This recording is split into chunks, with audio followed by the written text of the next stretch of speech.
皆さん、こんばんは。はい、元気ですか皆さん。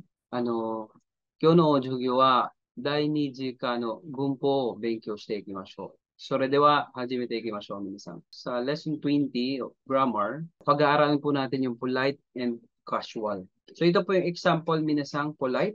When will you go home? So sa polite, it's kairimasu ka. Nilagay natin sa plain style, minasang, siya ay magiging Itsukairo no. So ito yung madalas natin laging naririnig sa Japan. Puro plain style. I've been in Japan before. Nihon ni takoto ga arimasu. Then sa plain style, nihon ni takoto ari. So dito nawala yung particle ni, nawala din yung particle ga kapag nag-plain na tayo. Next, I want to eat apple. Ringo ga tabetai desu or ringo tabetai desu. Nangyayari pag plain style na po, naging ringo tabetai na lang. Natatanggal yung des, natatanggal din yung particle. Next natin, conversation in plain style. Example lang po ito. Was it difficult the exam yesterday? Kino no shiki wa muzukashi katta no. Instead na muzukashi katta desu ka? Hindi na po siya kasi nga plain style na tayo. So, muzukashi katta no. So, yes, it was difficult. Muzukashi katta yo. Minsan ganon, may nilalagyan silang yo sa dulo. Muzukashi katta yo. So, yung polite po ng yung hi, yung yes. Okay, kapag negative answer naman, no, it was not difficult. Medyo mahaba. Yung yes, yung no, muzukashi konakatta yo. Okay, next natin. Okay, certain particles are omitted if the meaning of the sentence is evident from the context.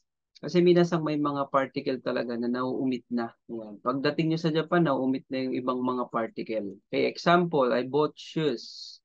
Kutso katta. Dapat may o. Yan, no? Pero pagka nag-conversation na tayo ni plain style, nauumit na rin yung o. Kutso katta. Kutso katta yo. I don't want to go to abroad. Kaigai e ikita kunai. Kaigai ikita kunai yo. The strawberry is not delicious. So, kono ichigo wa oishiku nai. So, pwede rin tanggalin yung particle wa. Kono ichigo oishiku nai yo. Okay, there are 4 chairs. So, naumit din yung particle ga rito.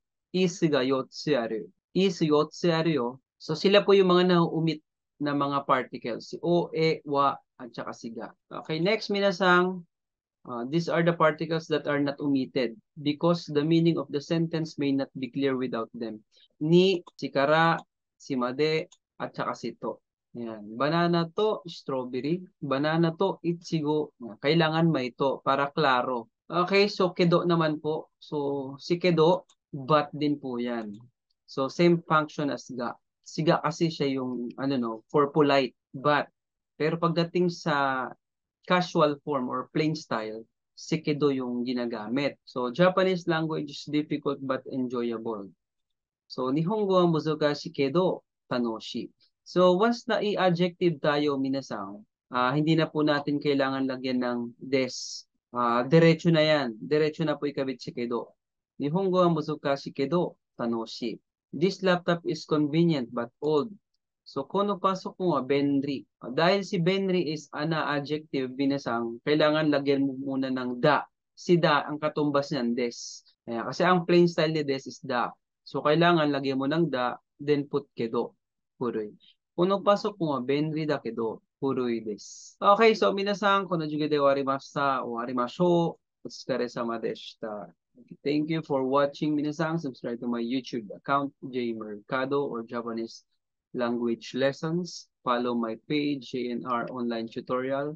Then follow my FB account, Junya Mercado.